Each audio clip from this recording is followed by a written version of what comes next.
Relacionada con lo que sucede en la actualidad, lo que sucede en la sociedad y cómo la actitud de Elías nos puede ayudar a tener una actitud nosotros también ante la sociedad.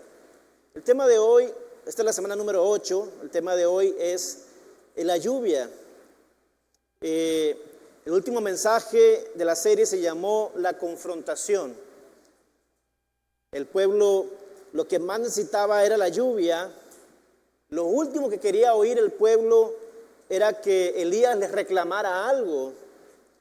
Pero Elías clamó a Dios, hizo descender fuego del cielo y les dijo: el Dios que responda con fuego, ese sea reconocido como el verdadero Dios. Confrontó a estos falsos profetas que habían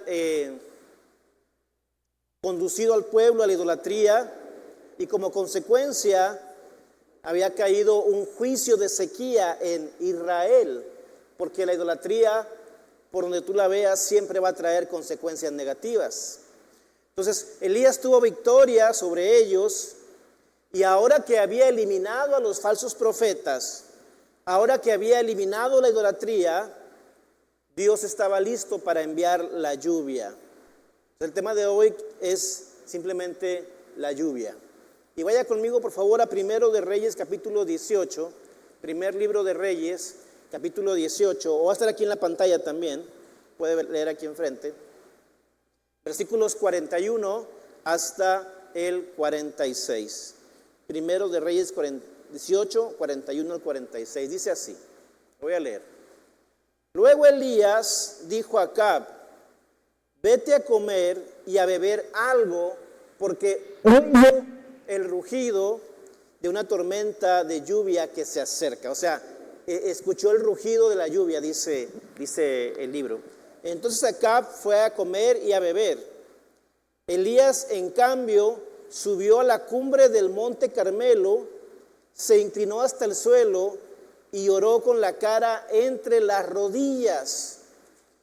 Luego le dijo a su sirviente: ve y mira hacia el mar. Su sirviente fue a mirar y regresó donde estaba Elías y le dijo: no vi nada. 7 veces le dijo Elías que fuera a ver. Finalmente, la 7ª vez, su sirviente le dijo: vi una pequeña nube como el tamaño de la palma de un hombre que sale del mar. Entonces Elías le gritó: corre y dile a Acab: sube a tu carro y regresa a tu casa. Si no te apuras, la lluvia te detendrá. Poco después el cielo se oscureció de nubes, se levantó un fuerte viento que desató un gran aguacero, y Acab partió enseguida hacia Jezreel. Entonces el Señor le dio una fuerza extraordinaria a Elías, quien se sujetó el manto con el cinturón y corrió delante del carro de Acab todo el camino hasta la entrada de Jezreel. La lluvia, típicamente en la Biblia, representa bendición o provisión de Dios. Representa prosperidad. La lluvia en la Biblia representa fructificación. Siempre que ustedes vean algo que tiene que ver con lluvia en la Biblia, quiere decir que hay bendición. Ahora, la lluvia como bendición, a veces en nuestro contexto, en nuestro mundo moderno, no es fácil entenderla como una bendición. Para nosotros la lluvia puede representar molestias en ocasiones. Porque aquí en Monterrey nomás llueve y la gente dice: déjame chocar. Y se hacen los choques y se para toda la ciudad. Porque si llueve no podemos salir a la calle a caminar. Si es tormenta se puede ir el cable, el internet, se puede ir la corriente eléctrica. Ya ven lo que pasó con el huracán, con la tormenta Alberto hace un mes y fracción, o 2 meses ya van a ser. Hasta el techo de aquí se vino abajo, el techo de la iglesia se cayó. Pero estas cosas suceden y a veces nos es difícil entender cómo es que es una bendición la lluvia, pero realmente lo es. Incluso, si ustedes lo han notado, ustedes saben, aquí en Monterrey, bueno, en Nuevo León, había una crisis de la sequía. Entonces, la lluvia que trajo esta tormenta, pues ha sido una bendición para nosotros. Ahora, si para nuestra tierra, en una época de meses de muy poca o nada de lluvia, una tormenta es bendición, imagínense para el pueblo agrícola que era Israel y que criaba ovejas después de 3.5 años de sequía. Imagínense 3 años y medio sin una gota de agua en Israel. Ellos sembraban, ellos tienen que dar de comer a los animales, y si no había agua, no había nada. Quien ha tenido la oportunidad de estar cerca de un rancho sabe lo que estoy diciendo. La bendición increíble sería para ellos este aguacero que leí ahorita en el libro. La lluvia era especialmente vital para su pueblo, el pueblo de Israel, porque vivían en una tierra que estaba ya reseca y quebradiza por la sequía. Y el resultado era muerte y desolación, tanto para la vida animal como para la vida vegetal y para los humanos. Entonces, esta va a ser nuestra premisa el día de hoy, que la lluvia representa la bendición de Dios, que Dios promete que la sequía llega a su fin. Esa es una bendición. Ahora nuestras presas están pues al tope, y eso es una bendición, porque vienen años difíciles y tenemos agua al menos para los próximos años. Entonces Elías le dice al rey Acab, Elías, el profeta, le dice al rey Acab: alégrate, come y bebe, porque se acerca la lluvia. Celebra la victoria, porque va a llover. Pero él, Elías, como profeta, sube al monte Carmelo a orar. ¿Qué fue a pedir? Fue a pedir lluvia.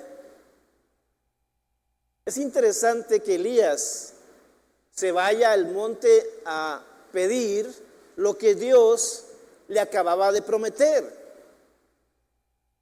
Es interesante que Elías fuera a orar por lo que Dios ya le dijo que iba a enviar. Y esta es una foto muy precisa de un verdadero guerrero de oración, de alguien que está verdaderamente comprometido con la oración. A ver, aquí alcen la mano el que crea que se considera una persona de oración. O sea, que tú dices: a mí me gusta orar, me gusta interceder.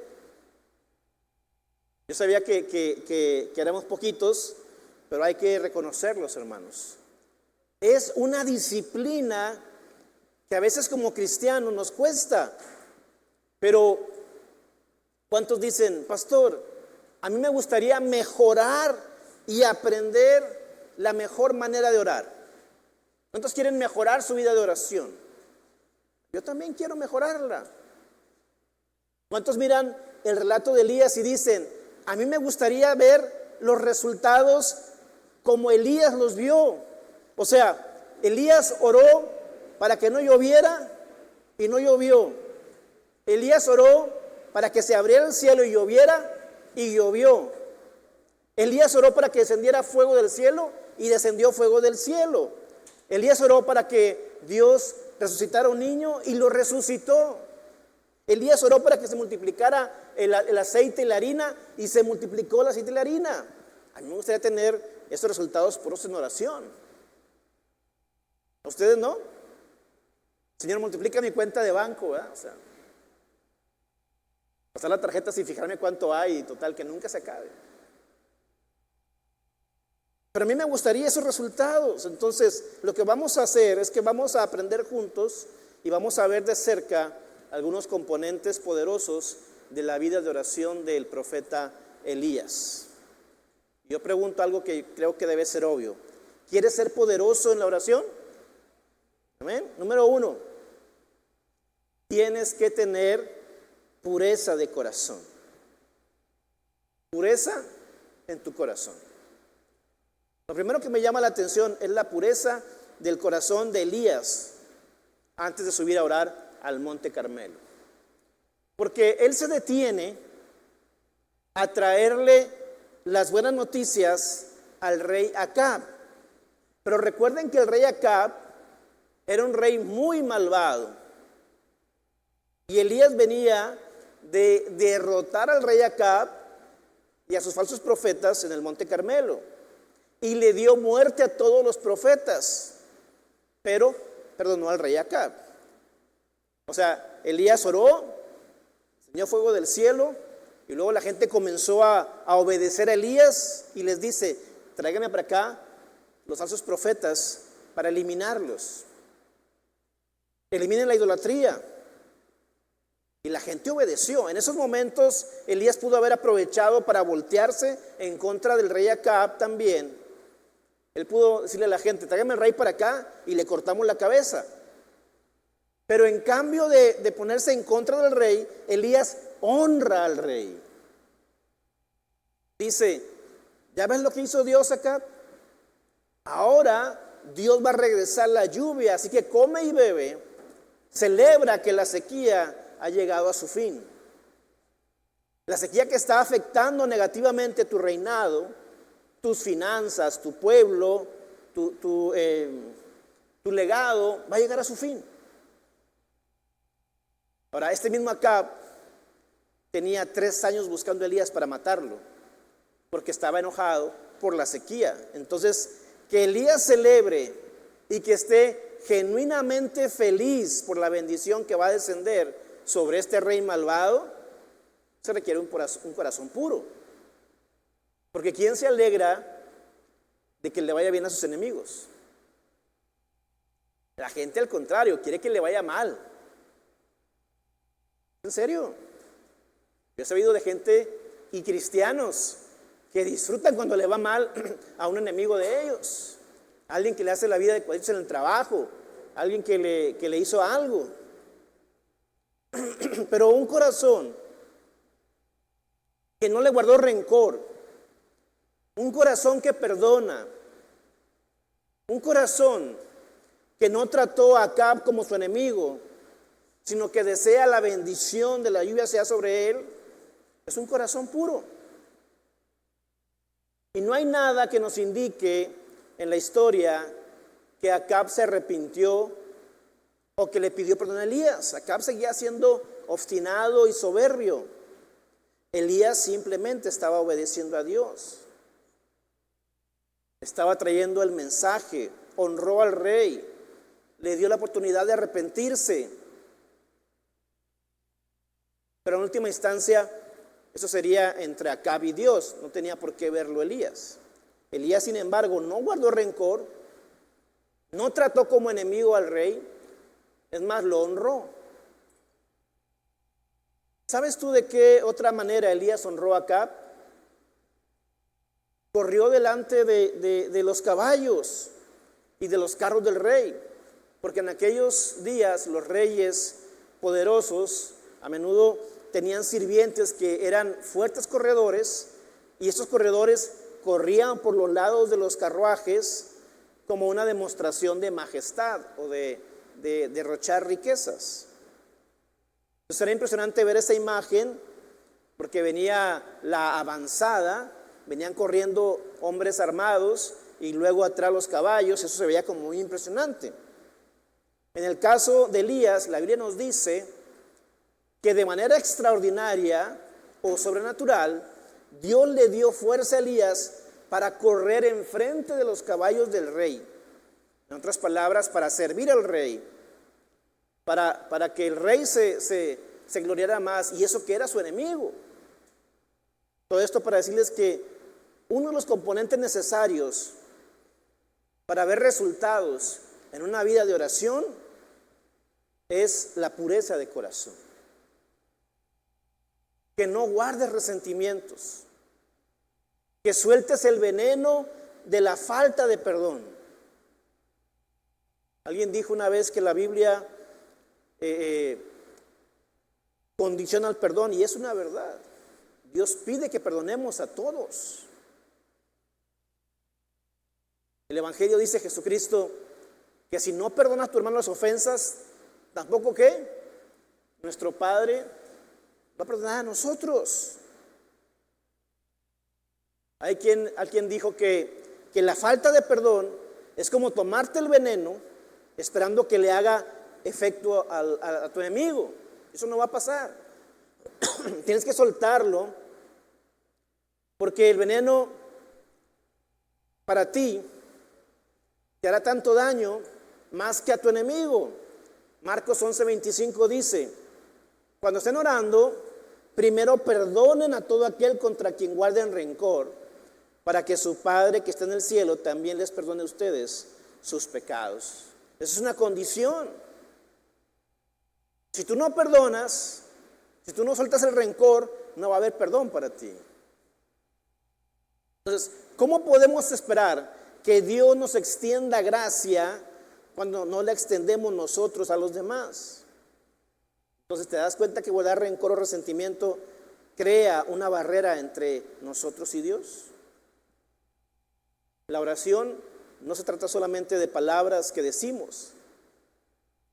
No es nada más el tiempo que pasamos de rodillas. Tú puedes pasar horas y horas y horas orando, pero si hay falta de perdón, si hay rencor y resentimiento en tu corazón, no pasan del techo las oraciones, aunque te pases horas y horas orando y leyendo la Biblia. Se trata más bien de la postura de nuestros corazones. Entonces, antes de orar, tómate un tiempo para reflexionar sobre tus relaciones. ¿Hay alguien a quien tú necesites perdonar? ¿Guardas algún rencor? Pídele a Dios que te revele cualquier amargura escondida en tu corazón. Y luego, suelta esa amargura. Ama a tus enemigos. Si es necesario, corre delante de ellos, allanando el camino para su éxito, aunque se oiga difícil. Mantén la pureza de tu corazón aún en tus tiempos difíciles. Eso solo se puede lograr cuando tú recuerdas que Jesús hizo lo mismo por ti. Porque siendo aún pecadores, dice la Biblia, Cristo murió por nosotros. Dios te ama mucho, pero te tengo una revelación aquí. Te guste o no, Dios te ama mucho, pero ama a tus enemigos tanto como te ama a ti. Dios ama a tus enemigos tanto como te ama a ti. Ese que te cae mal, ese que te hizo daño, ese que te lastimó.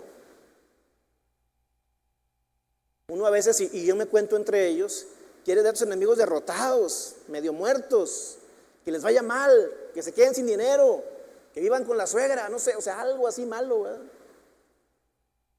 Pero Dios los ama a ellos tanto como te ama a ti. Entonces, también quiere alcanzarlos a ellos, también quiere colmarlos a ellos de bendiciones. Quiere que se arrepientan o que vengan a sus pies o que sean sus hijos. Entonces, va a utilizar tu pureza de corazón, tu disposición para perdonar. Dios la va a utilizar para que le testifiques a ellos de un Dios que preserva los corazones de sus hijos. Que no hay nada que te robe el gozo, no hay nada que te robe la paz, no hay nada que robe tu pureza. Y eso los va a traer a ellos a los pies de Jesucristo. Serán bendecidos tanto ellos como tú. Y Dios se alegrará en tu corazón, que es un corazón de pureza. Número 2, además de pureza, se requiere una separación. Y no estoy hablando de ser sectarios y no convivir con los demás, no. Después de una gran victoria, contra los profetas de Baal. La gente seguramente acudió a Elías en masa alrededor de él, felicitándolo o abrazándolo porque descendió fuego del cielo. Era un milagro impresionante. Porque desafortunadamente, hermanos, esa es la naturaleza del ser humano. Después de experiencias sobrenaturales, la tendencia es centrarse en el vaso humano en vez de la fuente divina. ¿Qué quiero decir con esto? Que cuando ocurre un milagro, nos centramos en el instrumento y no en Dios.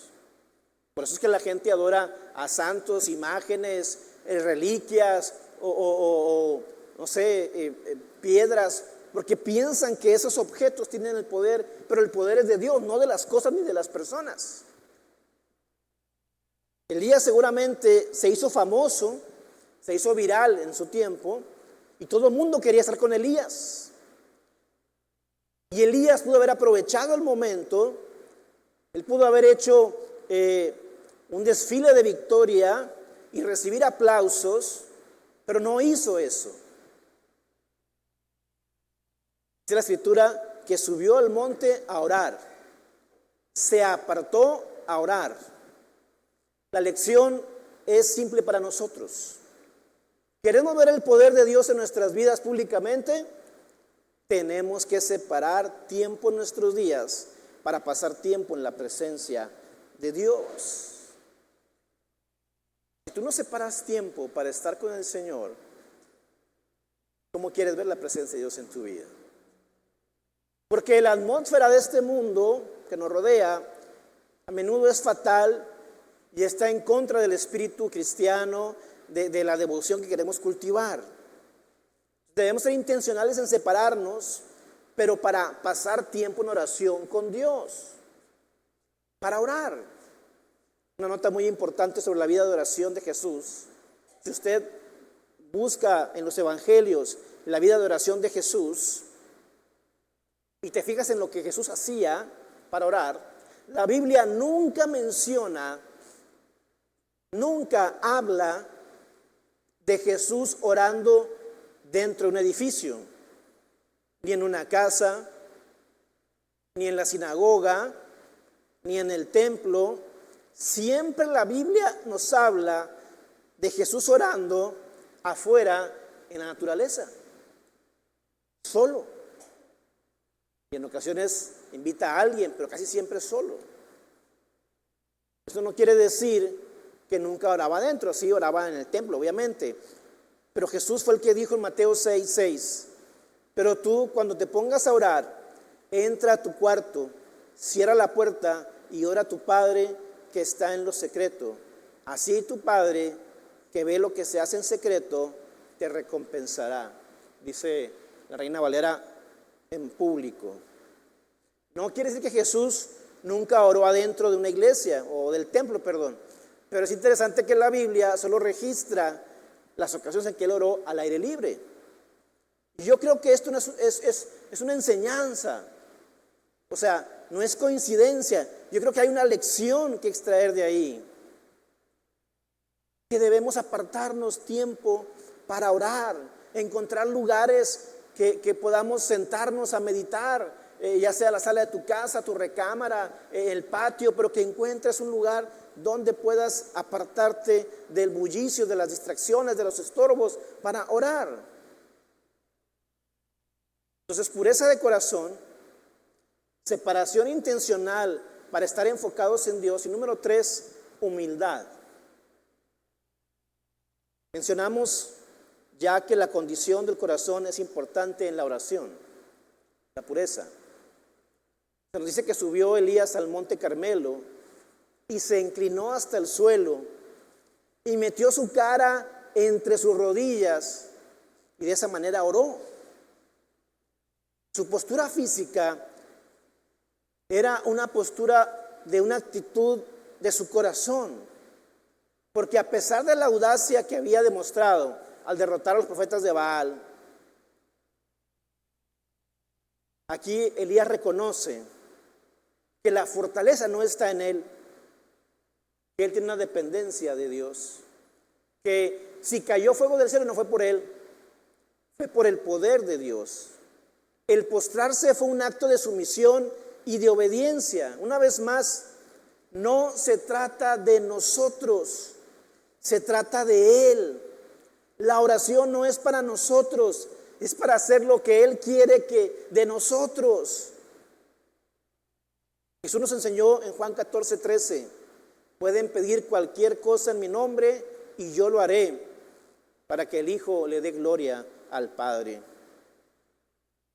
Pero hay gente que solamente se centra en la primera parte del versículo. Pide cualquier cosa en mi nombre y yo lo haré. Y utilizan esto para decretar, para nombrar, para reclamar, todo lo que desean sin siquiera preguntarse si lo que ellos están pidiendo le da gloria al Padre. Es decir, nuestra oración no puede ser egoísta. Noten que Elías no vino a Dios sacudiendo el puño con un sentido de derecho, reclamando esto, reclamando lo otro. Vino con humildad, se postró y metió su cabeza entre sus rodillas, como diciendo, no tengo nada. Porque la oración no se trata de nuestra voluntad. Cuando Jesús dice, pide lo que quieras en mi nombre, sin duda es una invitación a orar.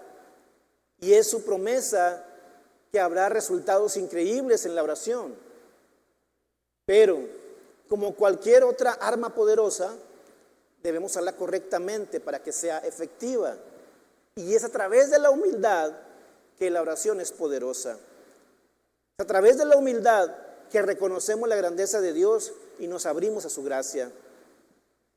Déjenme mostrarles algo. Por ejemplo, de la misma autoridad de Jesús. Él tenía autoridad aquí en la tierra, pero la autoridad, el poder de Jesús se basaba en su sumisión al Padre. Aunque Él era parte de la Trinidad, de la Deidad, conoció su rol en la tierra, que era venir a cumplir la voluntad del Padre. Entonces, la exaltación de Jesús o del nombre de Jesús, porque la Biblia dice que es un nombre sobre todo nombre, vino como resultado directo de la humildad de Jesús. Mira, Filipenses capítulo 2, versículos 5 y 6 dice, tengan la misma actitud que tuvo Cristo Jesús. Aunque era Dios, no consideró que el ser igual a Dios fuera algo a lo cual aferrarse. Es decir, no se aferró Jesús a lo que le convenía, no. Él no se aferró a ser Dios, porque Él era Dios, Él es Dios. Él se despojó. Sigo leyendo Filipenses 2, 9 al 11. Por lo tanto quiere decir como resultado de esa humildad, Dios lo elevó a un lugar de máximo honor y le dio el nombre que está por encima de todos los demás nombres, para que ante el nombre de Jesús se doble toda rodilla en el cielo y en la tierra y debajo de la tierra, y toda lengua confiese o declare que Jesucristo es el Señor, para gloria de Dios Padre. Cuando nosotros oramos en el nombre de Jesús, sabemos que hay poder en el nombre de Jesús. Pero, ¿por qué hay poder en el nombre de Jesús? Hay poder en el nombre de Jesús porque Jesús se humilló y tomó la forma de siervo, sirvió al Padre Celestial, y a raíz de esa humildad, su nombre fue exaltado para ser el nombre más poderoso de la historia del universo. Entonces, cuando nosotros pedimos, hay que pedir según la naturaleza de lo que la Biblia dice, apelando a lo que Jesús nos enseñó, la humildad. No pedir por razones egoístas. No pedimos para ser servidos. Pedimos para servir a tu cónyuge, para servir a tus hijos, para servir a tu iglesia, para servir en tu lugar de trabajo, a tu comunidad. Incluso si Dios te lo pide, servir a tus enemigos. Para eso pedimos en el nombre de Jesús, para servir y no para ser servidos, con humildad. Con humildad. En casi todas las iglesias que yo he visitado en Cuba, hay una frase que ellos pintan o dibujan o mandan a hacer que dice: bendecidos para bendecir. Y están bien pobres. Que tenemos que entender que tenemos que ser servidores y no servidos. Hay que tener humildad. Lo cuarto que se requiere para una vida de oración poderosa es precisión, es decir, hacer oraciones precisas. Elías oró por una cosa, por lluvia. Cuando mandó al siervo a asomarse después de haber orado, él estaba buscando una sola cosa: lluvia. Las oraciones precisas implican dos cosas: ser específicos en lo que pedimos y ser bíblicos con lo que pedimos. A veces es muy fácil orar generalmente. Hay tanta gente con la que yo hablo entre semana o a diario que me pide oración, y yo había caído en la rutina de decir: Señor, bendice a todos los que me pidieron oración. Y ya me zafé, ¿verdad? A todos los que me pidieron oración, bendícelos a todos. Pero me he venido dando cuenta que oraciones generales, aunque son genuinas de corazón y Dios conoce mis deficiencias de memoria o lo que sea, yo sé que Dios honra mi corazón, pero yo tengo que ser intencional, no ser tan general, porque hay poder cuando uno ora con precisión. Y hay poder cuando uno ora conforme a lo que ya está establecido en la Biblia. Había una razón por la que Elías estaba orando, por una sola cosa, porque era lo que Dios le había dicho: viene la lluvia. Entonces él comenzó a orar por lluvia.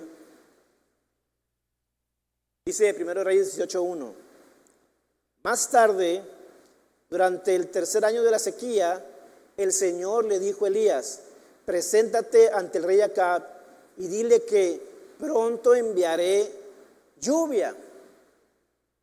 ¿Qué le dice? Pronto enviaré lluvia. Es decir, Elías estaba pidiendo conforme al carácter y la promesa de Dios. Y qué principio tan poderoso. Si quieres orar eficazmente y que tu oración sea respondida, debes orar según las promesas, los principios y los propósitos de Dios. Miren, les cuento un chisme, una anécdota santa, ¿verdad? Cuando yo estaba joven o más joven, en la iglesia donde yo me congregaba, había una pareja de novios que duraron 8 años de novios. Y finalmente el muchacho deja a la muchacha y en menos de un mes se casa con otra. ¿Estaba mal? Pues sí, estaba mal el pelado, ¿eh? Hizo mal, y es mi amigo y lo aprecio hasta el día de hoy. Pero hizo mal. O sea, 8 años con una huerca, con una muchacha, y luego la deja y en un mes está casado con otra. Bueno, eso está mal. Pero luego ella empezó a orar y un día me dice: oye, David, estoy orando, ayúdame a orar. Yo: sí, está bien. ¿Por qué? Ahí va a decir el nombre, pero no, puede ser que sí lo vean, ¿verdad? Me dice: es que estoy orando para que fulano de tal se divorcie y se case conmigo. Le digo: no, mamacita, así no funciona. Tú no puedes ir en contra de los principios bíblicos. Tú no puedes pedir que alguien se divorcie para que se case contigo. Esa oración, ¿sabes qué? No va a funcionar y nunca se va a dar. Claro, este cuate nunca se divorció, sigue con su esposa, con la que se casó, y ella también ya se casó. Se realizó un estudio en una universidad gringa, se llama Vanderbilt, que examinó la relación entre religión o afiliación religiosa y la salud mental. Y ellos encontraron que los que se dicen cristianos efusivos o pentecostales tienen 3 veces más la probabilidad que otros grupos religiosos de sufrir depresión. O sea, los pentecostales se deprimen más que otros. Entonces me pregunté, porque los pentecostales hay muchísimos y de hecho a lo mejor no lo entendemos así como tal, pero somos una iglesia más carismática que conservadora. Si hay instrumentos en tu iglesia, si de repente se habla en lenguas, si se cree en los dones del Espíritu Santo, pues es una iglesia pentecostal o carismática. Entonces me pregunté por qué los pentecostales son más propensos a la depresión. Y mi teoría es esta. Es la teoría mía. Que los que somos más carismáticos creemos más en los milagros. Porque otras iglesias tradicionales o muy conservadoras no creen en milagros. No creen en hablar en lenguas, no creen en la palabra profética, no creen en dones de sanidad, como que no son tan... Entonces, los que somos carismáticos creemos más en los milagros, pero también somos los que más se sienten decepcionados cuando no ocurren los milagros. Un amigo mío oraba y oraba y oraba por sanidad de una persona. Esa persona no sanó, murió. Está enojado con Dios. Eso sucede. Nos decepcionamos y nos deprimimos. Es decir, oramos por sanidad, oramos por provisión, oramos por milagros, y cuando las cosas no suceden, nos deprimimos. En otras palabras, somos los que más creemos, pero somos los que menos estamos dispuestos a aceptar la voluntad de Dios. Insistimos en nombre de la fe en recibir lo que queremos. Y es difícil concebir que quizá Dios no quiere hacer lo que nosotros queremos que Él haga. ¿Me escuchaste? A veces Dios no quiere hacer lo que tú quieres que Él haga. Y nos deprimimos. Pero Jesús dijo: todo lo que pidas en mi nombre lo voy a hacer. Sin embargo, 1 Juan 5:14 dice: y esta es la confianza que tenemos en Él, que si pedimos alguna cosa conforme a ¿qué? Conforme a su voluntad, Él nos oye. ¿Pedimos conforme a qué? A su voluntad.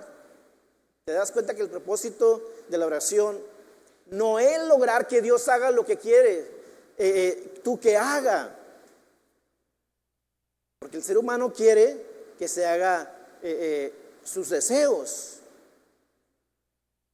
No, el propósito de la oración no es cambiar el plan de Dios para que coincida con tus deseos. Es cambiar tus deseos para que coincidan con el plan de Dios. Muchas veces yo he orado por oraciones legítimas. Cuando digo legítimas me estoy refiriendo a cosas, no por un carro nuevo, por no, yo oro por una sanidad, oro porque Dios haga justicia y no sucede. Sucede lo contrario.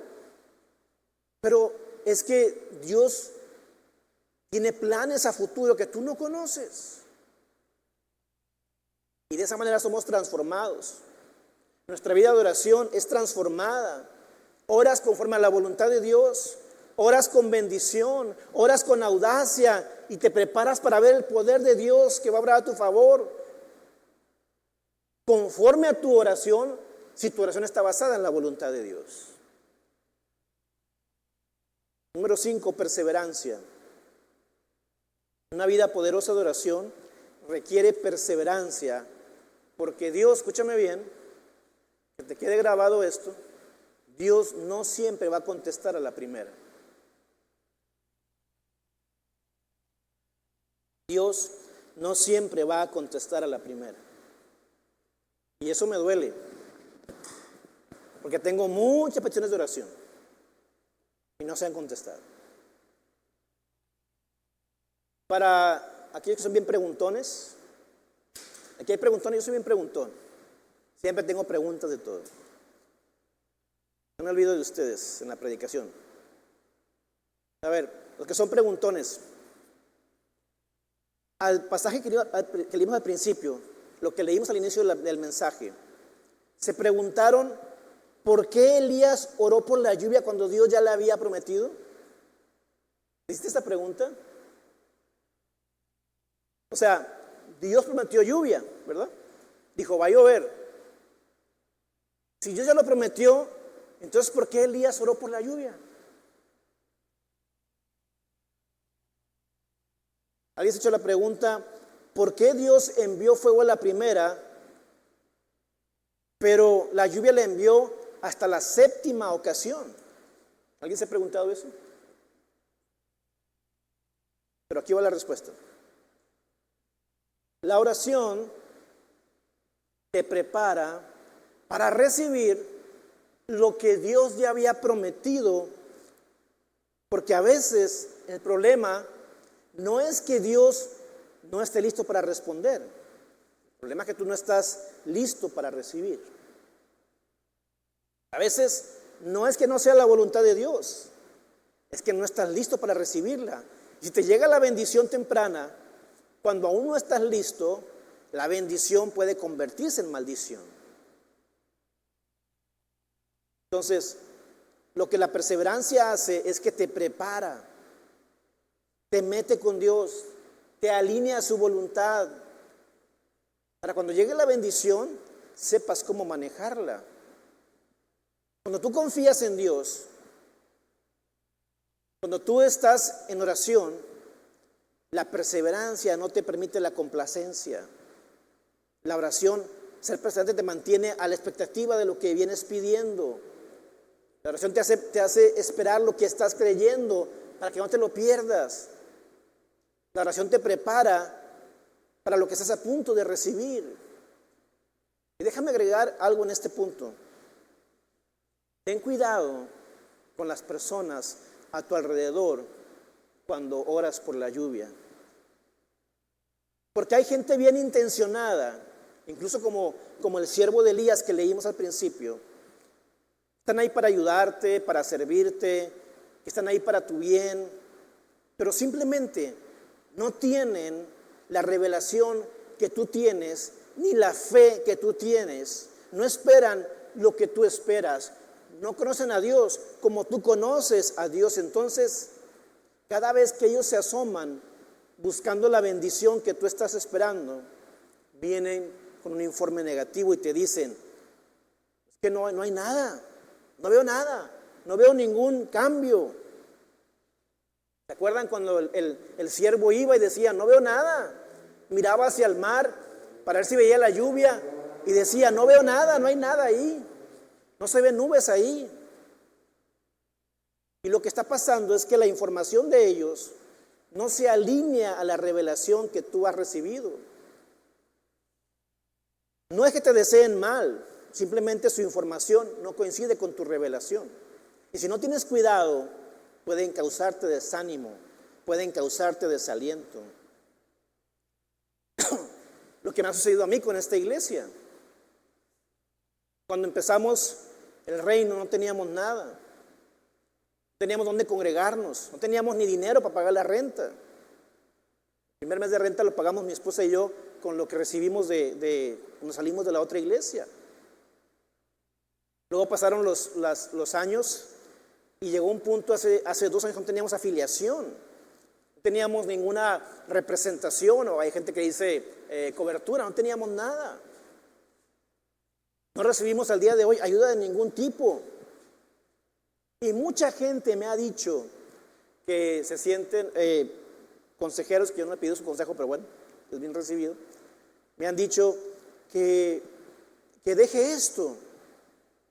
No vemos nada ahí, David, no vemos nada en la iglesia. No hay nada para ti ahí. Pero ¿saben qué? nosotros tenemos que dejar a un lado la duda. Despedir la duda porque ¿saben qué? Tenemos algo. Tenemos una palabra. Tenemos un llamado de parte de Dios. Tenemos una asignación de parte, tenemos un trabajo de parte de Dios en este lugar. Pero ten cuidado porque hay personas que te están trayendo información que no coincide con tu revelación. Y en esos momentos es en que la oración es tu protección, porque te mantiene creyendo, te mantiene esperando, te mantiene expectante. Persevera en la oración, persevera todos los días hasta que comiences a ver tu promesa manifestada. Y voy a terminar número 7. No, que sigue número 6. No, sí, número 6. Responsabilidad. Si bien Dios tiene la capacidad de producir milagros en tu vida, tú tienes que tener responsabilidad de hacer la parte que a ti te corresponde. Decía Carlos que le preguntó a la, ¿cómo se llama? Inteligencia artificial, ¿verdad? Y, bueno, sí. ¿Cuáles eran los signos, evidencias, datos o qué identificaba a un cristiano? Le dio como 7, 8 puntos, ¿verdad? Oración, lectura de la palabra, congregarse, ¿qué más? Ayunar, no sé qué más, diezmar. Es una responsabilidad. Dios tiene respuestas para ti, tiene la habilidad de responder tus oraciones. No tienes la responsabilidad entonces de parte de Dios. O sea, responsabilidad es la habilidad de responder positivamente o negativamente a lo que Dios te pide. Santiago lo dice de esta manera: la fe sin obras es ¿qué? Muerta. Mira lo que hizo Elías después de la 7ª vez. Vamos a leer ahí en 1 de Reyes 18, 44. Finalmente, la 7ª vez, su sirviente le dijo: vi una pequeña nube como del tamaño de la mano de un hombre que sale del mar. Entonces Elías le gritó: corre y dile a Acab, sube a tu carro y regresa a tu casa. Si no te apuras, la lluvia te detendrá. Déjame decirte esto. Como tú respondas a las pequeñas victorias, eso determinará tu destino. ¿Escuchaste? Como tú respondas a las pequeñas victorias, eso va a determinar tu destino. No puedes llevar a cabo los propósitos de Dios hasta que puedas regocijarte por las victorias pequeñas, por los avances pequeños. Decía una canción que cantan los mariachis, o creo que es de mariachi, un día a la vez, ¿verdad? Pero regocijarte todos los días por las victorias pequeñas. La Biblia dice: no menosprecien los pequeños comienzos, pues el Señor se alegrará cuando vea que el trabajo se inicia o que ha comenzado. Zacarías 4:10. No menosprecien los pequeños comienzos. Si no estamos dispuestos a congregarnos 20, nunca estaremos dispuestos a congregarnos o a ver una iglesia de 200 y 2000. Si no puedes ser fiel en lo poco, tampoco serás puesto en lo mucho. Es que no tengo tiempo para orar. ¿Cómo quieres que Dios te conteste? Es que no tengo tiempo para leer la Biblia. ¿Y cómo Dios te va a hablar?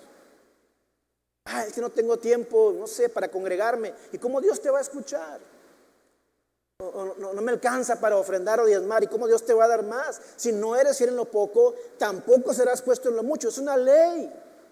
Si no administras bien las pequeñas ganancias, jamás administrarás grandes ganancias. Si no puedes estar agradecido con tu negocio pequeño, nunca te va a dar Dios la empresa grande. Si no valoras y apoyas tu iglesia pequeña, ¿por qué crees que Dios responderá tus oraciones? No debes esperar una casa grande. Mantén tu casa pequeña limpia y en orden. Y así es como Dios te va soltando más a medida que puedes ser una persona confiable. ¿Cómo Dios te va a confiar si tú no administras lo que tienes? Una nube de tamaño de la palma de la mano de un hombre habría quizá desanimado a muchos. Hubieran dicho, no está funcionando, no hay nada ahí. Pero eso no desanimaba a Elías. Al ver una nube tan pequeña, la respuesta de Elías fue de acción.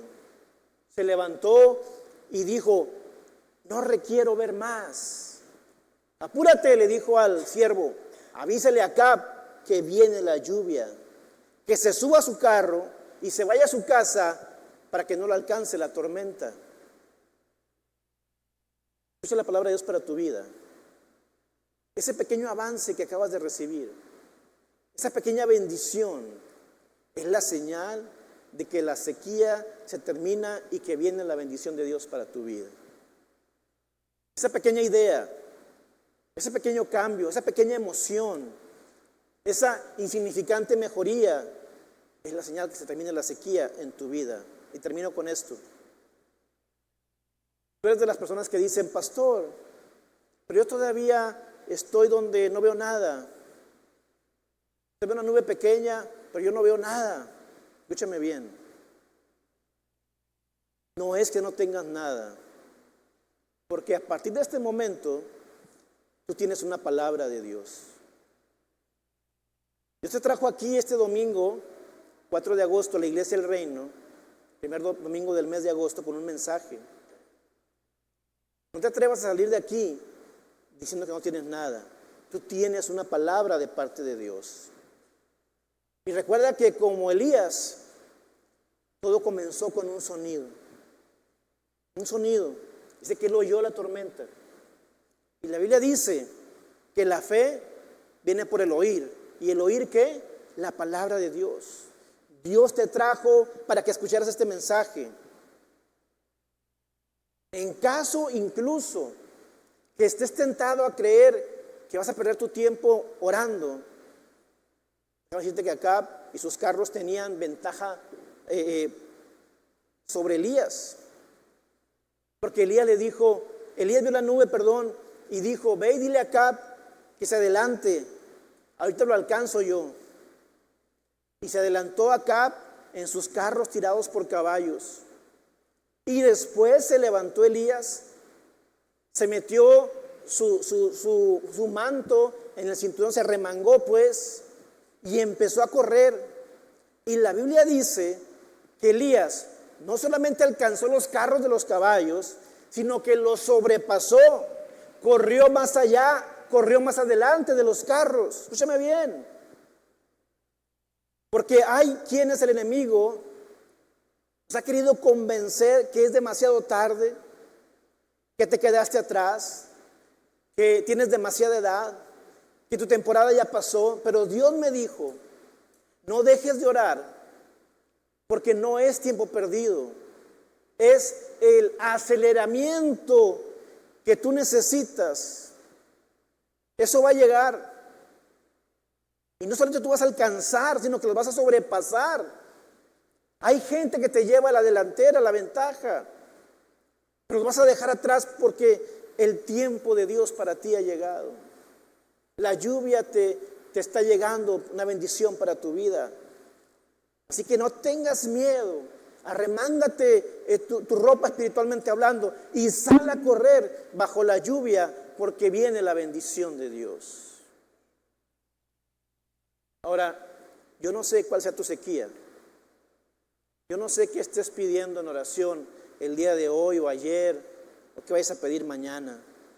Yo no sé cuál sea tu necesidad, si física, espiritual, emocional o financiera. Tú sí sabes. Puede ser tu matrimonio, tu familia, tu trabajo, tu empresa, tu ministerio. Tú sabes dónde está tu sequía. Pero Dios me trajo aquí para decirte, viene la lluvia. Pero no dejes de orar. ¿Qué tal si ya oraste 6 veces y ya te cansaste porque oraste 6 veces? Pero la 7ª viene la bendición. Y Dios dice, uno más, una oración más, un esfuerzo más. Has venido orando por años, no ha pasado nada, pero pronto viene la bendición para tu vida. Conozco gente que ha orado por 20 años, 30 años, para que su familia se acerque al Señor.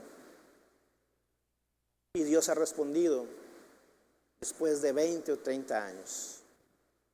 No estoy diciendo que vas a esperar tanto tiempo. Lo que digo es que tienes que perseverar, porque Dios ya dijo que viene para ti la bendición. Tienes que seguir creyendo que va a llegar en su momento, según su voluntad y no la tuya. Vamos a orar. Si alguien está pidiendo por algo, si alguien tiene una sequía en su vida, es algo metafórico. Si alguien tiene una sequía en su corazón, tiene una necesidad urgente por la cual quiera orar, póngase de pie y vamos a pedir al Señor.